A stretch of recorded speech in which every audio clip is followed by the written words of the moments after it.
again, welcome to our May session of BusinessWise Insiders. I'm going to take the liberty of putting everybody on mute while I walk through today's presentation.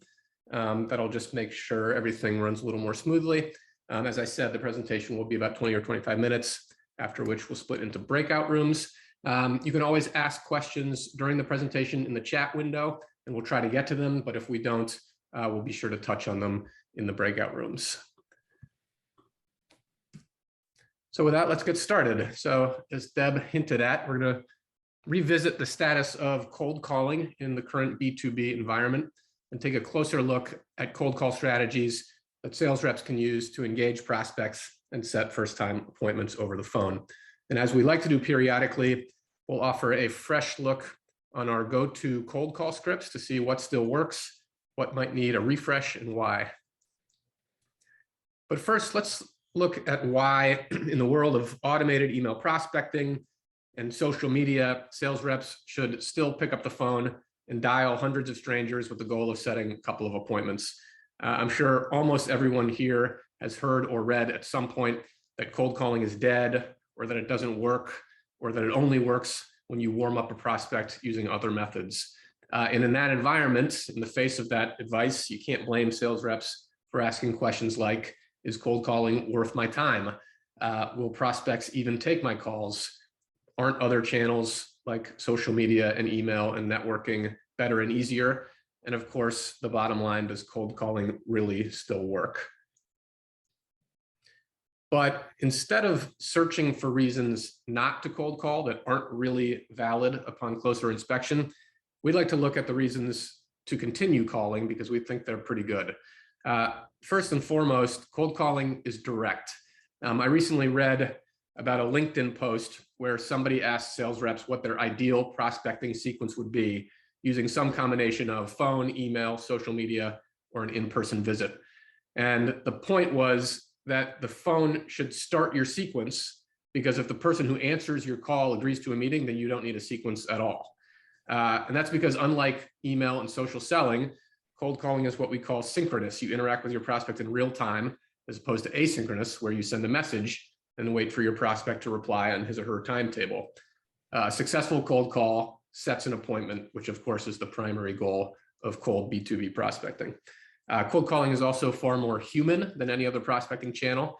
And that allows sales reps to play to one of their biggest strengths, which is our interpersonal skills. And that brings us to our third point, which is really important. Cold calling builds confidence and combats fear. Successful sales requires human interactions, often uncomfortable ones. And if you limit yourself to the comfort of that asynchronous prospecting of email or social media, you'll never build the confidence you need to offer honest advice to your prospects or clients, to tell them things they need to hear but may not want to. And it's helpful to think about the phone as a muscle. You need to use it consistently to see results and to improve in that regard. And then fourth, and most importantly, just like every other prospecting technique, it's true that cold calling is destined to fail if you're doing it the wrong way. But if you do it right, it can work just as well or better than other methods, especially in certain situations. So what does it mean to do cold calling the right way? Well, you can focus on your very best prospects, so it's worth your time and energy. You can be consistent and focus on maximizing your total appointments rather than on winning an appointment on every call. And for the purposes of today's presentation, you can use a good script, or more to the point, scripts, plural, because it's always been our firm belief that you don't need a rigid cold call script that you use for every cold call. And here we have an example of what a rigid cold call script might look like that is sort of setting yourself up to fail. I've just included a couple of sort of old gimmicks that you might find in some outdated cold calling posts. And what it all ends up with, it's not offering a lot of value. It's not very conversational, and the prospect is likely to reject it. So we're going to talk about some situational, flexible cold call scripts you can use, as well as some pros and cons of different approaches. But before I get into each one of those, I just wanted to invite Deborah to offer any more introductory remarks at this point. Thanks, Sam. This always reminds me of one of my favorite New Yorker cartoons that has an executive on the phone behind the desk talking to who's obviously a cold caller and says, How about never? Will never work for you? So let's dive into it, and we'll start with our first script, which we call the voicemail email combo. And the fact that we're starting here is probably a good indicator of how cold calling has changed in recent months and years. You can no longer really think about cold calling without also thinking about how to reach your prospects when they don't answer the phone. That's one of the advantages and challenges of a landscape where caller ID reigns supreme and where the buyer-seller interaction is increasingly remote. There are more than one way to reach your prospects, and you can use those various methods to complement each other. And since it's long been a fact that the vast majority of calls, upwards of 80%, go to voicemail, it's critical to have a voicemail strategy that includes a well-rehearsed message and a plan for follow-up. So here's just one example of a short and sweet voice message you can leave. And the important things to keep in mind here are that, to contradict what I just said, you should have a rigid script in this case. Voicemail is the one area where there's no excuse not to nail it every time, since you're just reciting words into the phone. And just a note here that if you have a voicemail script that you like to use and you're comfortable sharing it, please do so in the breakout room at the end of the presentation. Secondly, you can use your email, as we do in this case, to set up your next move. So in this case, a follow-up email to your prospect with additional information. And as you can see in our script here, the voicemail message doesn't even include a phone number to call back. And that's because the odds that your prospect will call you back are pretty slim. So we've chosen to focus our energy on setting up that next step. And then the next step is an email that plays off of the voicemail, offers value and an engagement, and asks for an appointment. But here's another script that you can use that takes a slightly different angle. This is where we emphasize the value your prospect receives in the voicemail itself in return for replying and engaging. So in the previous example, we used the voicemail to set up an email where we offered that value, and here we're doing it all in the voicemail itself. And a couple of points specific to this approach: it's better to tell your prospect that you'll call them back rather than asking them to call you back. As I said, it's not their job or responsibility to call you back, so asking them is almost borderline presumptuous. However, if you give them a good reason to call back, they might. So be sure to include your phone number. And then finally, if you say you'll call back, do it. This is about setting up a plan for follow-up and showing that you follow up on what you say you'll do.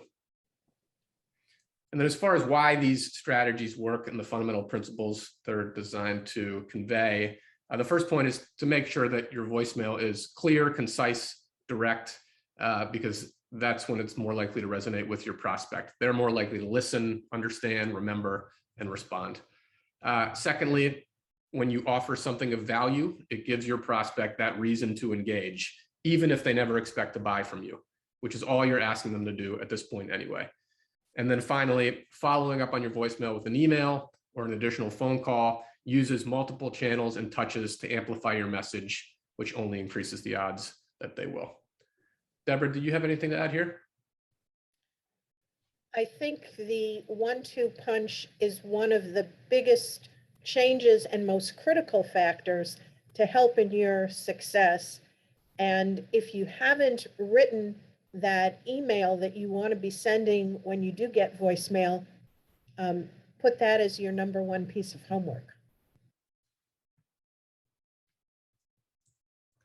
So let's get into some scripts that you can use when you actually get a prospect on the phone.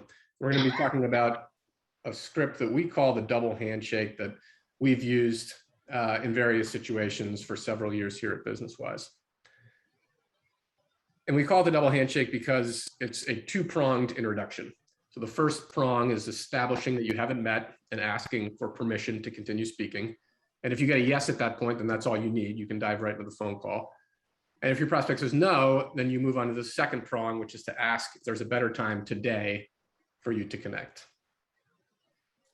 And the reason we ask permission is that when your prospect opens the door to the conversation, it's much more likely to be congenial. They're much more likely to listen to the answer because they're the one inviting you to continue. The reason for establishing that you haven't met is to remove any potential friction that might stand in the way of a conversation. You want your prospect to focus and respond to what you're saying and not be distracted trying to remember whether they know you or your company. And then finally, the second prong of the double handshake, where you ask, is there another time today, applies gentle pressure on your prospect and conveys a sense of urgency. And that makes it a little harder for him or her to brush you off. Often your prospect will just agree to talk at that point rather than trying to find time later in the day. But this script is also an example of where we might be able to improve and adapt our cold calling strategy. So I wanted to offer an alternative angle on this introductory statement. As I mentioned, our classic double handshake script intentionally leaves out mention of your company to reduce friction and increase prospect focus. The idea is in part to get your prospect to ask questions, since when they do, they'll be more likely to listen to the answers, but it's not for everybody. I heard feedback, I think in last year's session, that prospects get sort of frustrated when you don't tell them the company name, because they're sort of like, why should I agree to talk with you when I don't even know who you are and who you're with? So here's an alternative approach from one of our favorite sources of sales knowledge, Anthony Iannarino of the Sales Blog. And he writes, the first thing you should do is tell your client who you are, your company's name, and why you are on their phone. And his main points are to keep things short, so 20 seconds max, to be professional and credible. Introducing yourself and your organization clearly makes your call more credible. It also puts you on an even playing field with your prospects, since you know who they are and who they work with. And then he suggests personalizing where appropriate. Again, these are flexible scripts, so there should be places in your script where you can mention your prospective client and their business by name and their situation. As I said, some prospects do chafe at the idea of being asked if they have time to speak when they have no information about you or what you want. Deb, did you have thoughts on the pros and cons of these two approaches?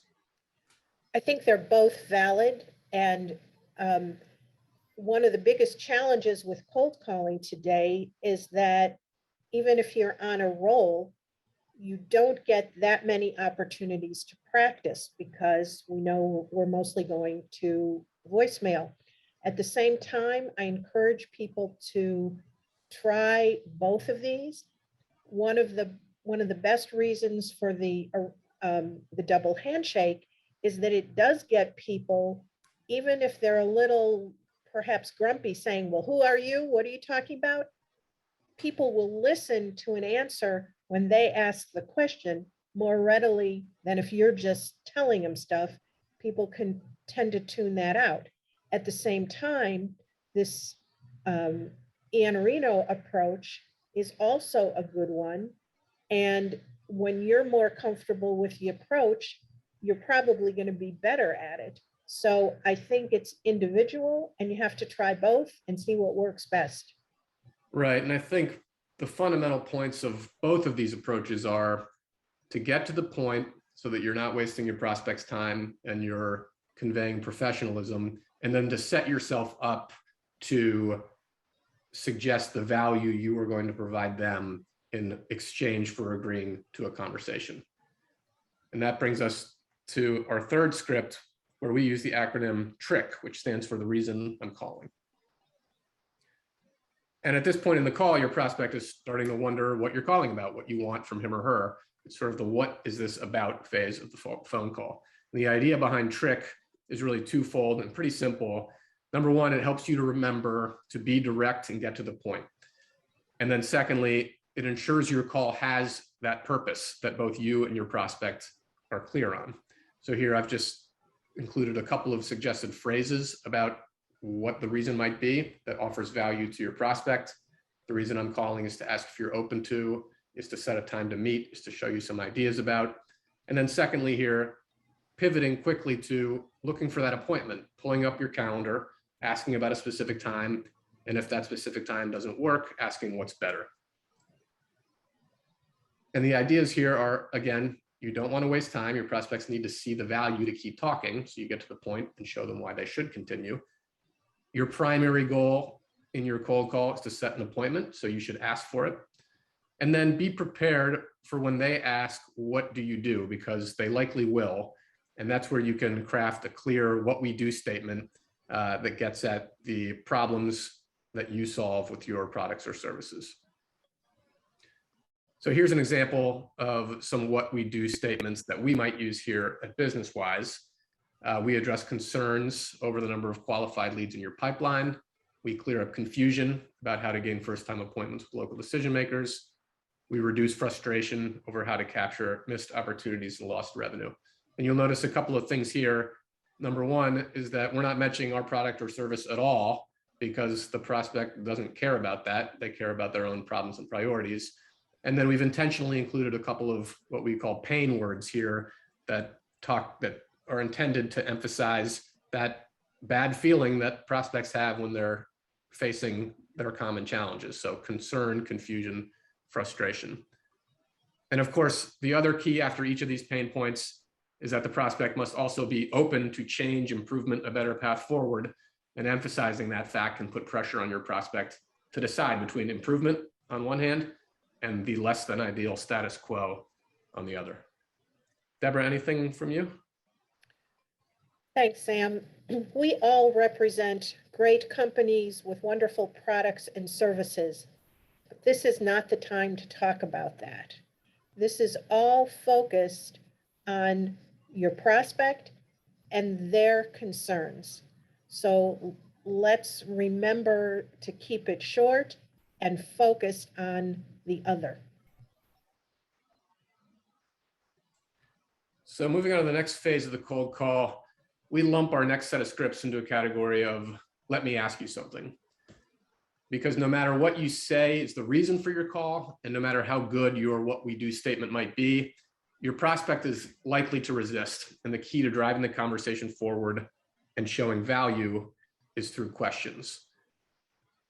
And I think the key here is even shifting the focus away from what you do in terms of solving problems and addressing priorities and into showing the insights and ideas that you can bring to the table that will shift your prospect's perspective and then clarify the value you bring.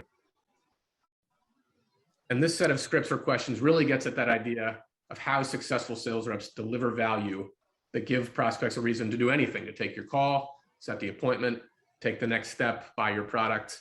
Prospects resist because they aren't looking at problems and priorities in the right ways, and questions can help open their eyes. So we have 6 different questions here to add perspective. And we were talking about this yesterday in preparing for this session, that we've really changed this approach. A couple of years ago, a lot of these questions were about pain discovery. So saying, if X isn't a problem right now, what problems are you facing? Or it sounds like you're doing everything right. Can you tell me more about that? And now we've really shifted into an era where it's critical to show value that you bring, ideas and insights that you can bring to shift your prospect's perspective. So show what's broken. If X isn't a problem right now, I bet you're facing Y. Can I show you why that matters? Emphasize what's working. That probably means you're doing a good job at X. Is that right? Share intelligence or insights. So about your competitors that have adapted. Have you thought about that? Or will you keep the same approach over the next 12 to 18 months when these things are likely to happen? You can reframe the conversation. Here are 5 problems I'm seeing in your industry. Which one would you take off your plate if you could? And then finally, you can clarify, does that mean you're not looking to accomplish X, Y, or Z? And that can really put it on the prospect to say, oh no, we want to do this. And then you can move the conversation forward. So no matter how a prospect resists, there's always a question you can ask that keeps the conversation moving, alters your prospect's perspective, and focuses on the insights that you bring to the table. And the ideas here are, you know your prospect is going to object. You know how they will object. So prepare and be ready with the right question. Second, when your prospect resists, the cold call is in a bad spot. So to move it to a good spot, you need to move the conversation forward. And questions are a great way to do that because they elicit responses, which lead to more questions and so on. And then finally, listen. The 70-30 rule says that as a rule of thumb, aim to spend at least 70% of your time listening and no more than 30% talking. And questions are a great way to talk, show your value in a way that then encourages your prospect to talk about what's important to them. Deborah, anything to add? Keep asking yourself, what will your prospect get from this first meeting, even if they don't plan on doing business with you? That's exactly right. And I think the real skill is asking questions that convey that value, get your prospect talking, and lead to a productive conversation. So finally, we wanted to offer just a few last resort scripts for when your cold call is on the verge of fizzling out. The first one is one we call the 369 question. And this is an example of a lighthearted way to keep the conversation going or secure an agreement for you to follow up at a later date. So the initial question is, I don't understand you don't want to meet right now. Let me ask you 3, 6, or 9.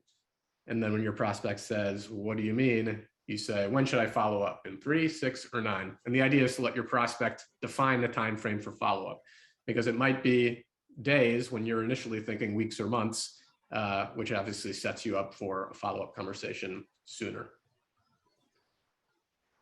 But some people may not be comfortable with that sort of clever approach. So here's a more direct way of asking the same question. Apparently, I can't help you at the moment, but since things keep changing quickly, I'd like to stay in touch, but don't want to bother you. When do you suggest I connect with you again? And the ideas here are to give direction and purpose to the conversation, even if it might be ending for now, and then to set an opportunity for follow-up, to let your prospect define the time frame, because that's sort of similar to what I talked about at the beginning of the presentation, asking permission. When he or she sets the terms, the engagement is likely to be more congenial and productive. And then it gives you the opportunity to ask the question, what might change between now and then? And that could spur an answer that continues the conversation there, and gives you an opportunity to talk about the value you bring. And it's important to note that this last resort question is really only for qualified prospects. You obviously won't want to follow up with a prospect that you determine is not a good fit for you during the course of your call.